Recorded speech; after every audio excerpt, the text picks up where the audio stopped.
Sister has a question. That the verse in the Quran, Surah Nisa, she is referring to verse number 34. That the Quran says that first admonish her, then don't share the bed, then beat her lightly. Though she agrees, she knows the background. That Islamic Sharia, if there's a disagreement, you have to admonish her, don't share the bed. Beat lightly means the Prophet said that you should not beat on the face, there should not be any mark. Somewhat similar to beating with a miswak. She says that yet she doesn't agree. How can somebody have the right to beat me? Is the question. Sister, I'm asking a simple question. Suppose if you have a son, and you live in a 9-story building, and your son wants to jump from the 9-story building. He wants to jump, and he wants to argue with you. What will you do? If you tell him, don't jump, yet he wants to jump, what will you do? Sister, what will you do? I will hit him, probably. Why? What right do you have? Understood, fine. Understood, but then, okay, yes, alright, understood. But then let me ask you a question. What if my husband... Let me complete the answer. Okay, sorry. It was a rhetoric question from me. Okay. So you can't say no one has the right to beat. No one has the right to beat unnecessary, without reason, without this. You can put conditions. No one right to beat means, suppose someone is there, he is coming and robbing in my house. I have a right to stop him. If someone comes and wants to molest my sister or my wife, I will not keep quiet. I am not wearing bangles in my hand. But unnecessary, yes, agree. Similarly, the husband, on a general thing, doesn't have a right to beat the wife at all. So here it says that if she breaks, or if she disobeys or breaks Sharia, there are various rules and regulations, then even that time you don't beat her, first admonish her, say it is wrong. Like you won't beat your son who wants to jump. What do you tell your son? Don't jump. You won't give a slap. If you give a slap, I said, "Arey, kam se kam अच्छे से तो बोलो भाई, बेचारा उसको क्या पता वो जंप मारेगा तो मरेगा." At least talk. He's so old if he's 5 years old, 10 years old. Tell him, beta, don't jump. Don't hit him. So here first you admonish.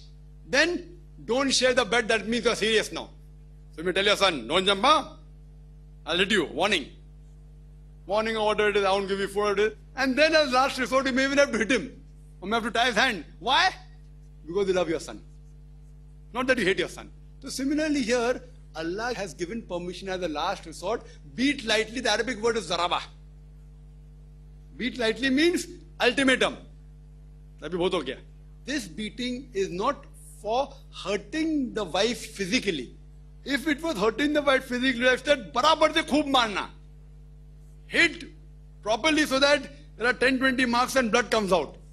So here we realize from the Quran, beat lightly means there's a final warning, ultimatum. And the hadith says, with miswak. Today you say like, maybe with a hanky. Hanky. Not tying or not and giving tichki, you know. In the school we used to give. That also hurts. With a hanky. That means finish. There's ultimatum. That means they're giving ultimatum warning.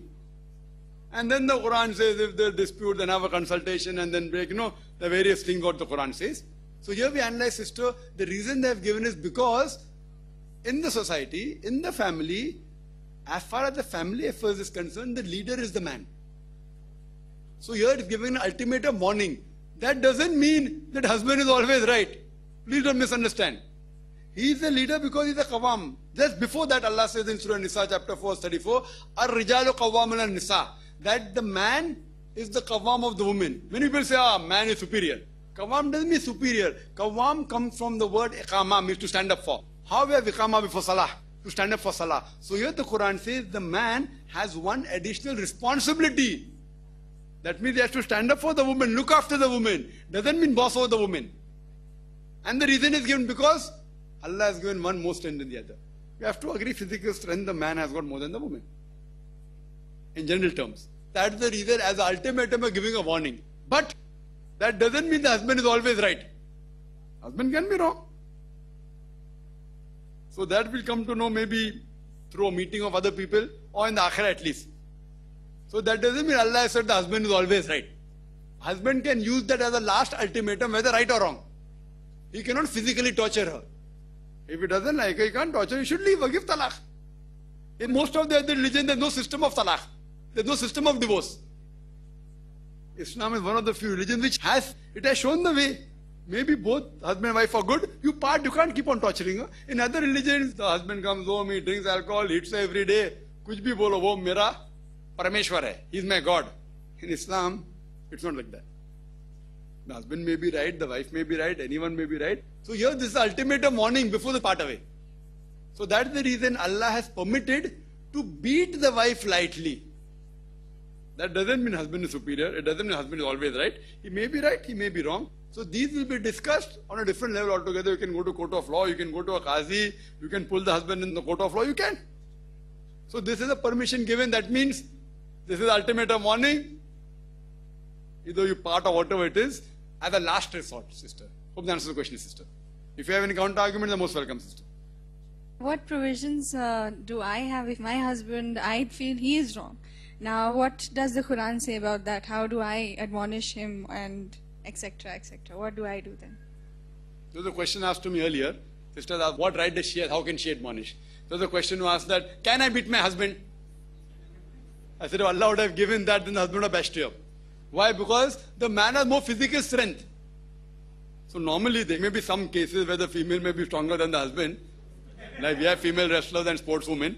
I'm not disagreeing with that. As a general rule, yes, you have other things to do. But if you say, I lightly admonish my husband, and if he retaliates, there will be a problem.